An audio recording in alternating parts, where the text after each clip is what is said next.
Hello les petits gars, j'espère que vous allez bien, moi ça va super. Écoutez, j'avais très envie de vous retrouver pour une nouvelle recette un peu plus légère mais toujours aussi gourmande. Pour tout vous avouer, ce matin j'ai été au marché de mon village. C'est très rare que j'y aille, ça fait un peu daronne. Mais bon écoutez, j'ai trouvé plein de pépites, des fruits et des légumes qui m'ont l'air juste trop bons et ça fera pas de mal à mon alimentation, je vais pas vous mentir. J'avais dans l'idée de partir sur un clafoutis aux cerises. Si la recette vous chauffe, c'est parti, générique.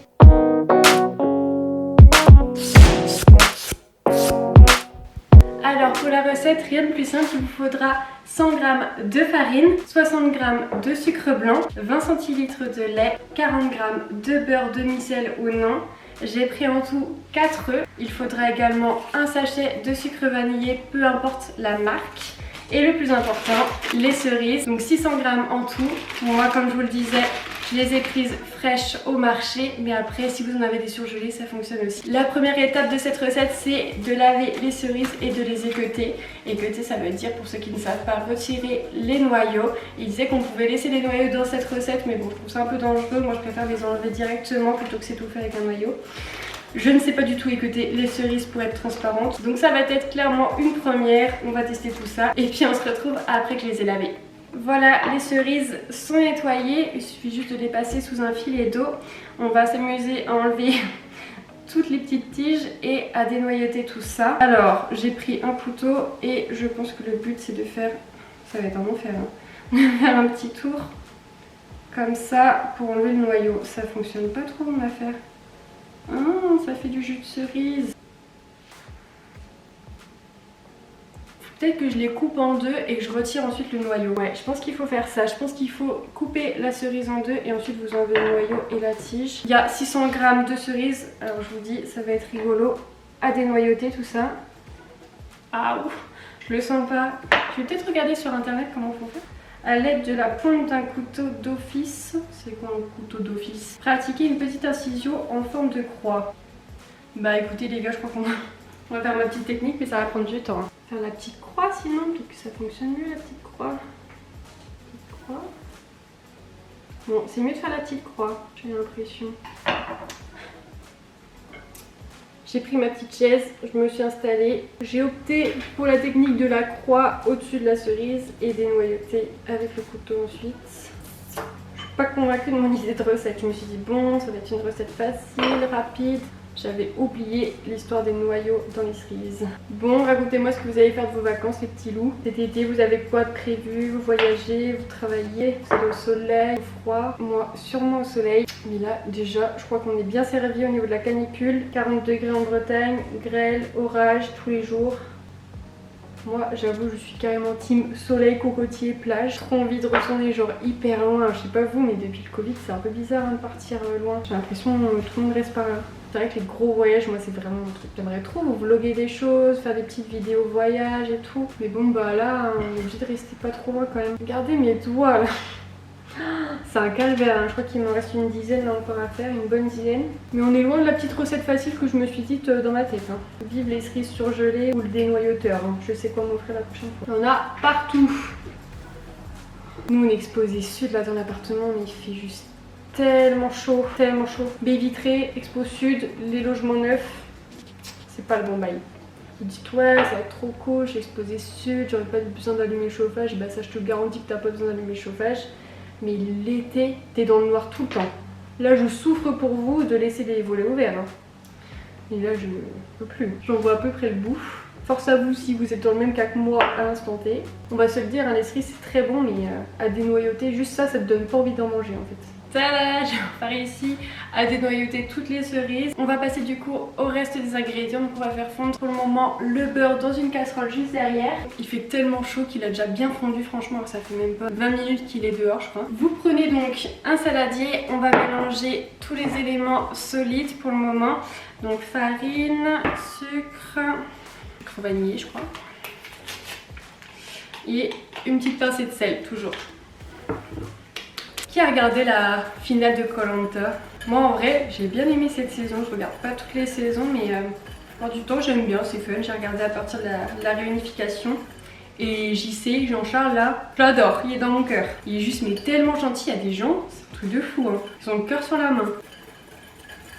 Donc les éléments solides, c'est fait. On va mettre maintenant les éléments liquides, donc œuf, lait et ensuite le beurre fondu.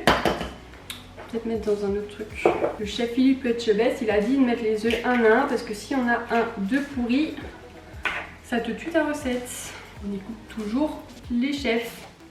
Donc vous voyez pas mon petit plan de travail parce que là, la farine elle va toujours à côté avec moi. Vous avez regardé Top Chef aussi, tiens, en parlant du chef Philippe Etchebest. Moi, c'est comme les meilleurs pâtissiers, j'aime trop ça. Ah, une coquille. Hop. Voilà. Et le dernier œuf. Tac. J'ai l'impression que j'ai une coquille aussi. Petit boulet. Voilà. Tac. Commence à avoir une bonne consistance. Voilà. Et là, je vais rajouter le lait et le beurre fondu pour avoir quelque chose de vraiment très liquide et bien lisse. Les gâteaux aux fruits, c'est pas de choses qu'on préfère, mais là, l'avantage du clafoutis, c'est que vous pouvez le manger froid ou chaud. Donc si vous avez un peu du mal avec les gâteaux et des fruits chauds dedans, c'est vrai que quand ça devient froid, c'est tout aussi bon les clafoutis et vous préférez sûrement. Notre pâte est prête, on a bien mis tous les ingrédients. On va rajouter ensuite les cerises et mettre dans un moule à manquer comme ça, donc les petits moules transparents et ronds de préférence pour le clafoutis. Voilà, notre pâte est fin prête, je vais mettre à préchauffer le four à 210 degrés et on va ensuite mettre les cerises dans le moule à manquer. Voilà à quoi ressemble la préparation de plus près, donc vous voyez, il y a quelques petites croix qui se voient un peu, mais bon écoutez, moi je le trouve plutôt réussi. J'ai hâte de voir dans 30 minutes à quoi il va ressembler. Voilà, notre clafoutis est enfin enfourné. On va mettre tout de suite un petit minuteur, 10 minutes. Voilà, c'est parti. On va mettre ensuite à 180 degrés pour 20 minutes et le gâteau sera prêt. Regardez, je me suis aussi essayée à des petites madeleines ce week-end.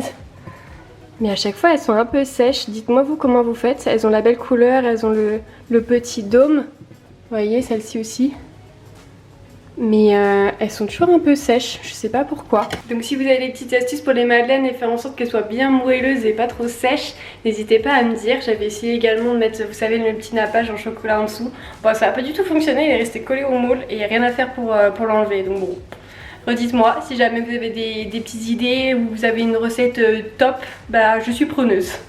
Petit rappel, si la vidéo vous plaît et que vous voulez d'autres contenus comme ça ou si vous avez d'autres idées, n'hésitez pas à me laisser en commentaire vos avis, à laisser votre meilleur pouce bleu et surtout à vous abonner. C'est bon, le deuxième minuteur a sonné, on va récupérer notre gâteau. Ouh, il a l'air trop bon. Attendez, je coupe tout ça pour pas foutre le feu à l'appartement parce que Dieu sait que j'oublie de couper les plaques de cuisson et le four à chaque fois. Hop, à une main c'est trop galère, je vous pose. En vrai ça valait le coup de se donner pour dénoyauter tout ça parce que franchement il est juste trop beau. Moi ce que vous en pensez là, mais il est juste trop canon là, les cerises et tout. Oh, et ouais franchement je trouve qu'au niveau du temps c'est pile poil, la recette est top parce que des fois bah, on n'a pas toujours le rendu qu'on voulait en fonction de notre four, en fonction de comment nous on le fait, dans quel moule. Et là vous voyez dans un moule à manquer comme ça, 30 minutes au four, bah c'est parfait. Donc top. Ça y est, on va pouvoir enfin le manger, il a bien refroidi. Donc je vais me couper une petite part. Regardez les petits gars de plus près. Ça a l'air bon ou pas? Moi franchement, je trouve que ça me donne trop envie là. Il y a pas mal de cerises en vrai, je suis contente. Allez, c'est parti, on goûte. Il y a des cerises en bas, en haut, franchement c'est bien réparti. Et la pâte elle est juste trop belle, hein. C'est bien épais en vrai. Bah écoutez, bonne surprise, c'est pas trop sucré. Avec les cerises ça rajoute un peu de sucre mais vraiment pas beaucoup. Et la pâte est quand même bien moelleuse, c'est ça que j'aime bien dans les clafoutis, c'est que c'est pas quelque chose de très lourd. On prend une petite part comme ça et puis c'est de la pâte et quelques fruits, franchement j'aime trop. Les cerises en vrai j'en mange tellement rarement. Comme je vous le disais, à chaque fois qu'il faut manger ça, il faut enlever les noyaux, c'est pas très agréable à manger d'une manière générale. Et en gâteau, crumble, clafoutis, j'aime bien faire ça. Bah écoutez, cette recette de petits clafoutis à la cerise là, c'est top. Et n'hésitez pas, voilà, si c'est pas la saison, si vous n'avez pas de cerises à proximité, vous n'avez pas le temps de faire la daronne comme moi et d'aller au marché, vous prenez du surgelé, ça le fait très bien, c'est déjà dénoyauté, c'est team feignant, mais franchement ça change pas le goût, il n'y a rien de mauvais au fait que ce soit surgelé, donc ça peut très bien le faire aussi. Mais là voilà, c'était l'occasion et histoire de changer un petit peu dans mes recettes. Je vous retrouverai peut-être pour une autre vidéo avec peut-être un de mes potes. Ça serait trop cool, qui est revenu de vacances et qui adore manger, donc je sais qu'il va kiffer si je lui montre des petites recettes un peu food porn. Dites-moi si ça vous chauffe, en tout cas moi ça me tenterait trop de faire ça avec lui, donc à voir quand est-ce que la vidéo peut sortir et quand est-ce qu'on peut se voir, parce que forcément on bosse tous les deux, donc c'est pas évident de se caler sur nos agendas. Et voilà, c'est déjà tout pour cette petite vidéo. Merci beaucoup de l'avoir suivi jusqu'au bout. J'espère que cette recette encore une fois vous aura plu. J'attends vos retours et je vous dis à une prochaine. Allez, ciao ciao!